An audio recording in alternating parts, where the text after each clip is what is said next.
Mudah-mudahan yang dapat pertama jadi orang nomor 1. Amin. Amin. Kita lihat. Bismillahirrahmanirrahim.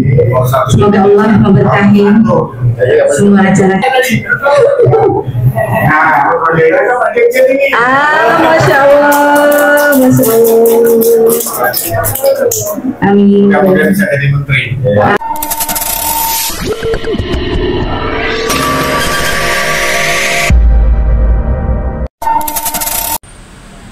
Assalamualaikum warahmatullahi wabarakatuh. Apa kabar teman-teman? Semoga teman-teman dalam keadaan sehat walafiat. Saat ini saya berada di kantor DPP Perkumpulan Pengusaha Penempatan Pekerja Migran Indonesia atau disingkat Perpemindo.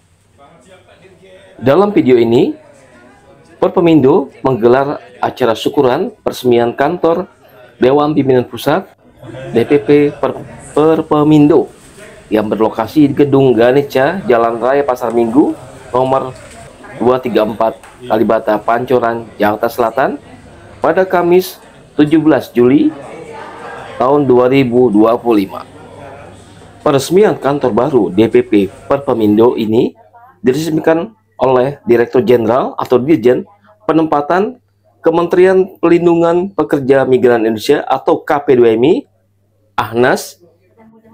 Peresmian kantor baru DPP Perpemindo ini ditandai dengan pemotongan pita oleh Dirjen Penempatan KP2MI Ahnas. Kita langsung saja Pak untuk membuka ininya kepada Pak Ahnas. Silakan dengan Mana? Saya gini aja ya. Bismillahirrahmanirrahim. Kantor DPP Perpemindo nyatakan dibuka. Pegang ini dulu. Bareng-bareng. Bismillahirrahmanirrahim.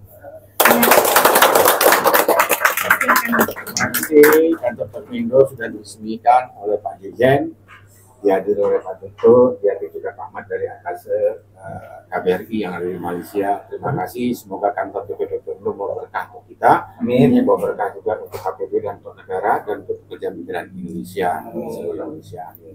Silakan Pak.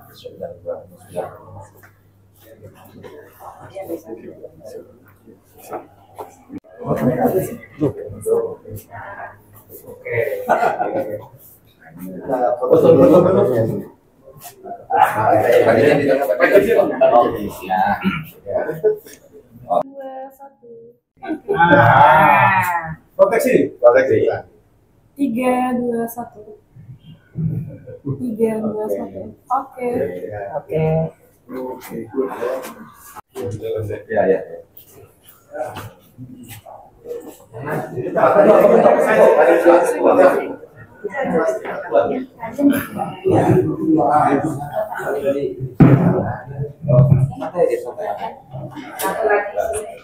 Cukup. Kita mulai saja ya Pak ya. Assalamualaikum warahmatullahi wabarakatuh. Salam kebajikan untuk kita semua. Selamat datang kepada Bapak Direktur Penempatan KP2M. Ucapan Bismillahirrahmanirrahim. Peresmian kantor DPP Perpemindo dengan tema membangun jaringan dan sinergi. Untuk memberikan sambutannya sepatah dua patah kata, dilanjutkan dengan seremonial dengan pemotongan tumpeng sebagai tanda syukur kehadirat Allah Subhanahu wa Ta'ala. Semoga kegiatan kita senantiasa mendatangkan berkah untuk kita semua. Amin ya rabbal alamin. Kepada yang terhormat Bapak Ketua Umum Perpemindo Bapak Haji Heri Darman, kami persilahkan. Hadirat Allah Subhanahu wa Ta'ala, yang mana kita bisa berkumpul pada hari ini dalam keadaan sehat selalu. Amin. Ucapan terima kasih, ucapan syukur kami sampaikan segenap anggota dan pengurus Perpemindo atas kehadiran Bapak Dirjen, Bapak Anas yang sudah tak asing lagi untuk P3MI. Selamat datang Pak Anas selaku Dirjen KP2MI, dan begitu juga Pak Direktur, Pak Yusuf yang sudah tidak asing juga di kalangan P3MI, dan yang saya muliakan, yang saya hormati Bapak Ahmad Pak Ahmad dari atas penasihat perburuhan atas, dan begitu juga rekan-rekan pengurus PPMindo beserta anggota PPMindo dan segenap media dan segenap rekan-rekan yang hari ini juga ada asuransi, ada beberapa yang akan bekerjasama dengan PPMindo. Perlu kami ingin sampaikan ke Pak Dirjen bahwa inilah kantor PPMindo yang sangat sederhana. Inilah tanda kepedulian kami terhadap pemerintah dan terhadap PMI juga kepada bangsa dan negara. Kami berusaha untuk melengkapi legalitas kami agar bisa dipercaya oleh pemerintah, khususnya KP2MI terhadap PPMindo. Dengan lahirnya PPMindo, mudah-mudahan kami bisa membantu pemerintah dalam rangka mengentaskan kemiskinan dalam rangka mensejahterakan rakyat Indonesia melalui proses penempatan pekerja migran Indonesia. Dan tentu anggota kami ini bisa saya yakini bahwa semua mereka ingin menempatkan PMI secara prosedural.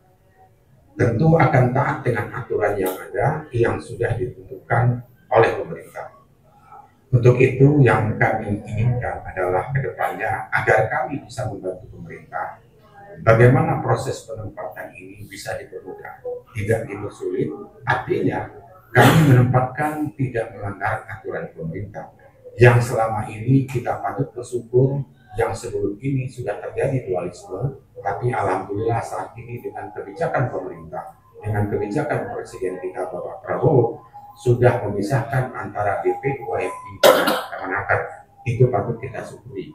Nah, dengan satu kebijakan, mudah-mudahan ini tidak terjadi lagi hambatan-hambatan agar apa? Kita memproses penempatan PMI di luar negeri ini lebih mudah, lebih cepat dan murah, agar kami tidak kalah dengan seperti yang kita lihat sekarang ini persaingan P3MI. Ada beberapa hal, satu terutama persaingan kami yang berat adalah pekerja non-prosedural, itu juga menjadi hambatan kami. Yang kedua adalah PMI yang sudah kita tempatkan, mereka itu tidak pulang-pulang di negara penempatan. Ini juga menjadi satu problem terhadap P3MI. Yang diuntungkan siapa di sana? Agensi dan majikan. Kami hanya bisa menempatkan hanya sekali. Setelah itu hilang kesempatan kami. Nah, di sini juga ada yang menjadi persoalan kalau ini terus dibiarkan. Kenapa? Kerukunan rumah tangga pekerja migran Indonesia juga itu akan jadi masalah. Mereka tidak pulang, misalnya nanti mereka nikah di sana. Ini terjadi macam-macam problema. Ini juga menjadi satu pikiran. Boleh mereka misalnya memperpanjang kontrak cukup 1 tahun. Nah, setelah itu mereka pulang, ataupun ada suatu ketentuan yang membuat bahwa mereka ini tidak semena-mena harus di sana. Persoalan kita adalah kalau mereka itu memang kita melihat aturan boleh memperpanjang, asal itu menjadi tanggung jawab sendiri. Tetapi persoalannya yang kami hadapi Pak Dirjen, setelah mereka itu memperpanjang di negara penempatan tidak diketahui oleh P3MI, itu jika terjadi meninggal dunia, ada persoalan. Rata-rata KBR itu yang dicari adalah P3MI yang pertama menempatkan. Itu terjadi pada saya sendiri. Saya juga sudah buat keluhan sama Pak Direktur. Pak Direktur menyampaikan bahwa bikin lagi sampai Pak Menteri. Ini juga menjadi satu persoalan. Dan Pak Dirjen dulu pernah menghubungi saya, apa sih sekarang penempatan sebabnya menurun? Itu diantaranya Pak Dirjen. Mungkin nanti kita akan lebih diskusi lebih panjang lagi Pak Dirjen. Apa penempatan ini benar-benar real, benar-benar P3MI ini dengan aset yang begitu luar biasa. Tetapi sekarang ini kalau dilihat Pak Dirjen, P3MI sekarang luarnya pakai jas, tapi dalamnya bolong-bolong semua. Ini menjadi persoalan kita. Iya, itulah sekarang. Ya kan? Ya, P3MI yang baca begini, kayak hal ini, tapi dalamnya bolong-bolong juga Pak Dirjen. Jadi P3MI ini gengsinya terlalu tinggi. Jadi sebenarnya kami yang tahu Pak Dirjen, ini juga saya ingin menyampaikan Pak Dirjen sedikit Pak Dirjen berkenaan isu besar bahwa akan ada kenaikan deposito 1,5 miliar. Jujur saya katakan Pak Dirjen, kalau ini terjadi 50% P3MI tutup. Kedua, deposito yang di tahun 2021 itu banyak penambahan 1 miliar belum pada lunas, termasuk saya, termasuk Itu belum lunas. Ditambah lagi 1,5 miliar. Mereka ini cuma gengsi aja Pak Dirjen. Kalau saya enggak, apa adanya pengusaha, ya kan. Nah, kalau ini dibebankan 1,5 miliar, yang lama aja belum lunas, kenapa? Bukan kita sengaja tidak bayar, karena kan COVID. Pajak aja dulu semua nol. Ya kan, kita pajak aja semua zero berapa tahun, 4 tahun kan. Nah itu dia Pak Dirjen, masalah 1,5 miliar juga itu. Mungkin ada solusi Pak Dirjen, kalau memang itu amanat undang-undang. Nah itu diperkirakan juga yang harus naik mana, yang tidak naik mana Pak Dirjen. Ya kan? Jujur aja, masalah informal apa sih? Kami tidak ada melakukan penipuan terhadap PMI. Kecuali formal, yang sekarang yang bermasalah kan formal. Nah ini kadang-kadang kami yang menempatkan informal itu, kami tidak ada apa-apa kok, kita nambah 1,5 miliar. Ini juga menjadi satu persoalan Pak Dirjen, jadi bahan pertimbangan Pak Dirjen. Kami mohon sangat itu 1,5 miliar itu yang mungkin bisa menghambat program 450.000 per tahun ini mungkin bisa. Dan kalau seandainya P3GMI, ini juga kalau seandainya P3GMI banyak ditutup, ini kegagalan KPBN, bukan kegagalan kami. Nah itu juga menjadi satu pertimbangan. Kalau Pak Dirjen saya yakin paham, Pak Direktur saya yakin paham. Cuma yang komisi 9 ini mungkin yang belum paham, kesulitan oleh P3GMI. Mungkin itu Pak Dirjen curhat dari kami. Intinya agar kita menjaga sebaik mungkin lah. Kalau itu kita akan patuhi, ya kita akan coba membantu sebaik mungkin lah. Daripada pihak kedutaan itu saja saya ucapkan tanya congratulations to Perpemindo pada new opening of this office. Thank you. Selamat siang dan salam sejahtera bagi kita semua. Yang hormati Ketua Umum DPP Perpemindo Bapak Haji Darman, beserta jajaran pengurus, sekjen dan beserta pengurus lainnya yang tidak bisa saya sebutkan satu persatu. Yang kami hormati atas tenaga kerja penasihat buruh di Kedutaan Malaysia, J. Mazhar, beserta dengan istri. Yang hormati yang hadir seluruh media yang saya hormati dan saya banggakan. Pertama-tama mari bersama-sama kita panjatkan puji syukur kita kehadirat Allah Subhanahu wa taala, Tuhan yang Maha Kuasa, karena atas izinnya kita bisa bersilaturahim pada kesempatan siang hari ini. Adalah merupakan siang yang luar biasa tentunya. Tadi sudah disampaikan beberapa hal. Yang pertama adalah saya mengucapkan selamat atas diresmikannya, kan ini sudah diresmikan hari ini, adalah pembukaan kantor DPP Perpemindo.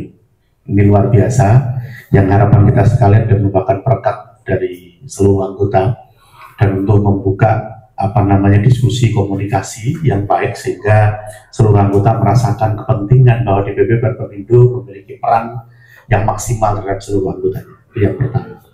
Yang kedua, tentu di dalam rangka kita mencapai target-target di dalam penempatan kita semuanya, kita tentu mendorong bahwasanya seluruh perusahaan di bawah Perpemindo ini menjadi contoh teladan di dalam pelaksanaan tugas dan tanggung jawabnya.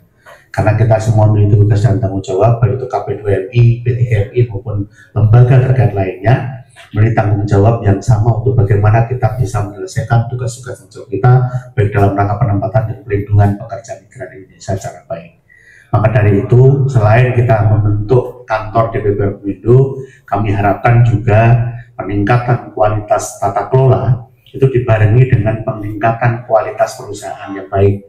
Jadi mulai dari kita atur adanya akreditasi dan sertifikasi, mohon itu bisa dilakukan, lanjutkan untuk teman-teman di bawah pengurusan dari DPP Perpemindo, supaya ini menunjukkan bahwa komitmen terkait dengan penataan organisasi itu dilakukan dengan baik. Itu yang kedua. Kemudian yang ketiga, bahwa kita semua tahu tata kelola penempatan ini masih berbagai macam hal kendala. Ada sangkut paut terkait dengan antar kelembagaan yang belum bisa secara sepenuhnya mendukung dalam proses penempatan.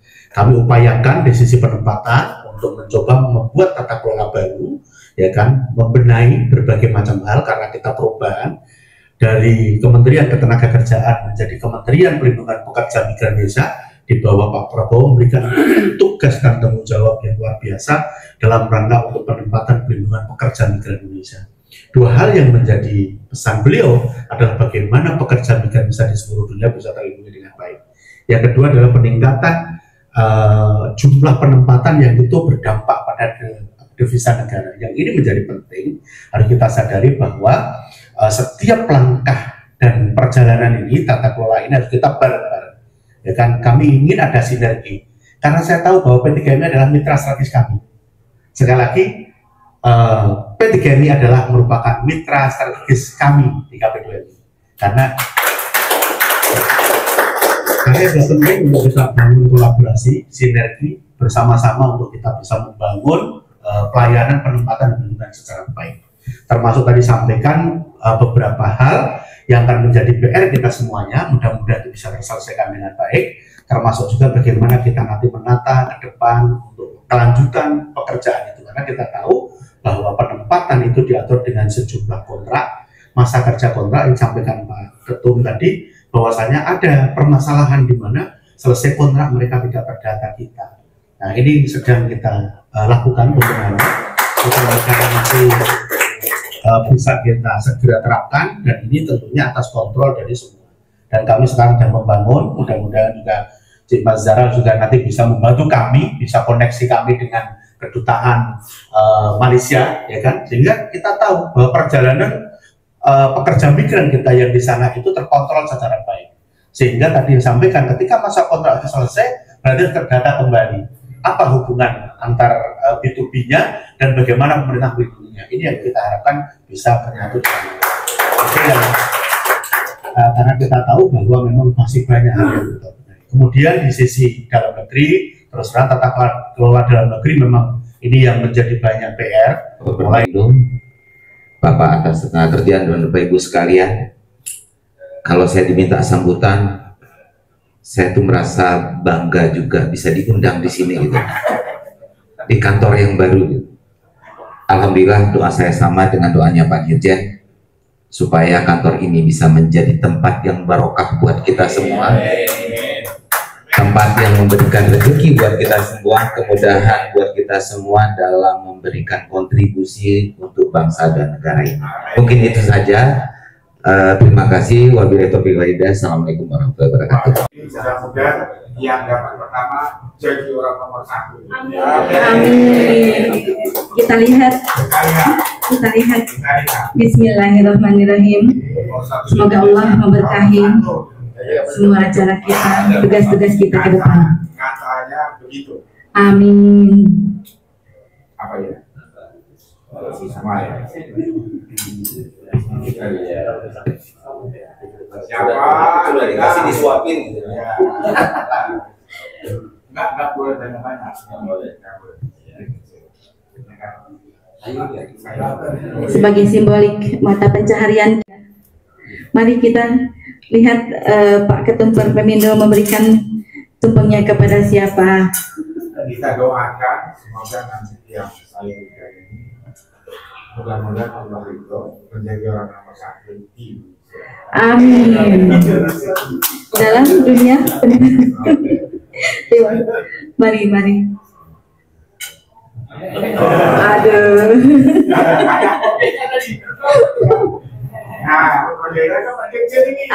Masya Allah. Amin. Mudah-mudahan bisa jadi menteri. Amin.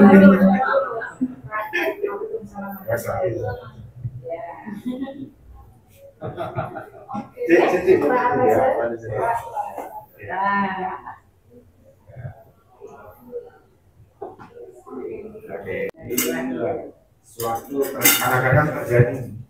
Amin.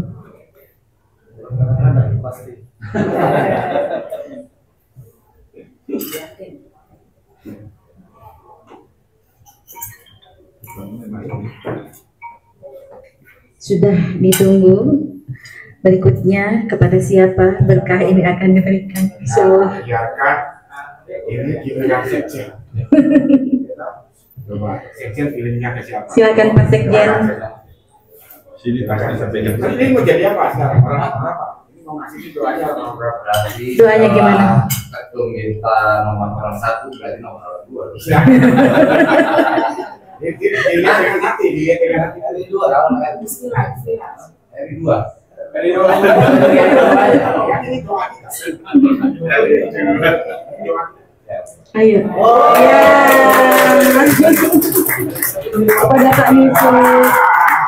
Semoga senantiasa tidak segan-segan dan tidak bosan-bosan membimbing kami.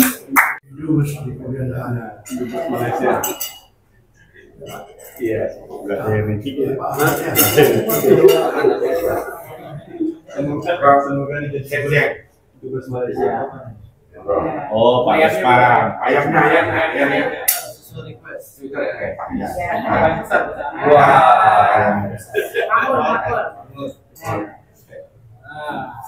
Pak Sekjen yang apa wakil ketua? Ini kemana dia? Kayaknya lebih lengkap ini deh. Kayaknya lengkap.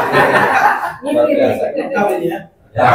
Silahkan dipilih. Nanti orang ketiga. Iya. Orang ketiga dipilih, ada jangan. Penengah aja. Penyambung. Penyambung. Ya. Menteri juga bisa. Boleh. Boleh. Oh, sudah disebut itu rupanya. Sudah ada. Allah. Selamat Bapak.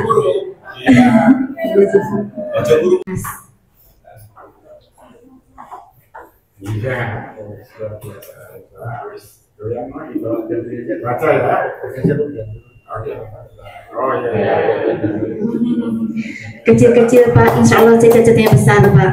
Amin.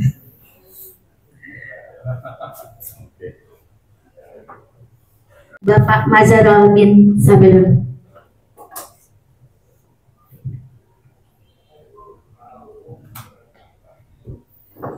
Siap jaya bersama ya Bapak dari Malaysia, Indonesia, Setiawan.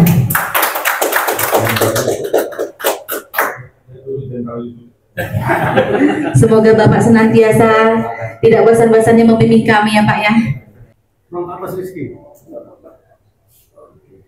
Aduh, pinggang udah mau copot. Pendengar terbantu untuk siaran medianya. Sebenarnya di Malaysia itu peluang pekerjaannya itu masih banyak yang terbuka, tapi dia bergantung kepada perbincangan ataupun juga dipanggilnya perbincangan antara melibatkan dua negara, dan itu sebenarnya itu terpulang kepada kedua negara untuk membincangkan lebih lanjut peluang-peluang pekerjaan yang ada lah. Tapi setakat ini belum ada macam lagi untuk macam pekerja-pekerja khusus seperti untuk kehilangan tu saya perhatikan masih lagi lah, belum lagi dibuka sepenuhnya, tetapi untuk bantu rumah masih diteruskan. Tapi untuk sektor peledangan tu masih terbuka luas, peluang-peluang tu masih ada. Dan kepada Perpemindo, apa yang saya harapkan semoga proses untuk pengambilan tersebut lebih tersusun dan teratur, maksudnya kita tidak melibatkan masalah-masalah khusus perdagangan manusia. Dan untuk makluman semua, sebanyak kes-kes perdagangan manusia ataupun kasus-kasusnya itu sentiasa menjadi duri dalam daging ataupun masalah utama yang melibatkan pekerja migran Indonesia lah.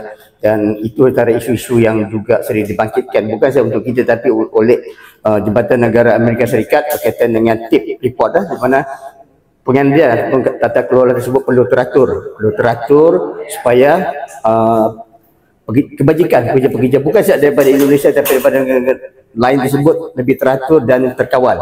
Dan itu yang kita perhatikan pada masa kini. Kerajaan sebenarnya Malaysia sentiasa menjagalah nama baik negara dan juga pengurusan itu sebaik mungkin. Mungkin kes-kes terpencil atau yang kecil itu tetap kita tak boleh nak elak lah, tetap akan berlaku. Tapi itulah perlunya Perpemindo itu mempersiapkan dan juga mempergunakan sebaik mungkin pusat ini sebagai hub untuk pengantaran pekerja dan juga sokongan daripada kerajaan pemerintah melalui KPP 2ME lah, supaya kebajikan pekerja Malaysia itu lebih terjaga dan teratur.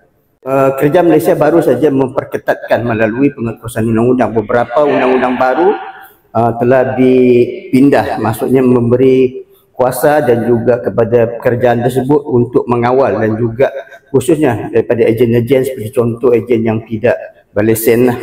Itu yang kita cuba elakkan, dan elakkan berurusan dengan terutama Perpemindo dan juga apa-apa pun ejen seperti dari sini untuk berurusan dengan orang tengah. Dipanggil orang tengah itu culprit lah, supaya tidak berlakunya unsur-unsur penyalahgunaan ataupun penganiayaan terhadap pekerja supaya tidak tertindas. Untuk Perpemindo ni kita di bawah satu dipanggil pada tahun 2000 berapa Pak Yusuf? 2022 rasanya, 2002. Benda itu sudah lama. Tetapi untuk perbincangan lanjut kita akan teruskan untuk menambah baik MOU tersebut supaya lebih teratur dan tata kelolanya itu lebih kemaslah, diperkemas supaya tidak berlaku penganiayaan terhadap pekerja-pekerja Malaysia. Setakat ni tak ada masalah lah, semua terang, tak ada masalah. Mungkin yang kes-kes terpencil itu berlaku bila ada masalah lah, tapi itu sebenarnya saya pun mengambil peluang dulu lah. Seperti mana dikatakan oleh Menteri KPP2ME Datuk Karding di Bandung pada awal bulan rasanya. Pada bulan dia menyatakan bahawa perlunya kondusif, pekerjaan tersebut lebih kondusif dan lebih terjaga untuk kebajikan para pekerja. Saya melihat perlu ada satu pengkalan data, maksudnya data tersebut perlulah teratur. Apabila mereka datang ke Malaysia, mungkin ini adalah cadangan lah, bukan daripada kerjaan ataupun dasar.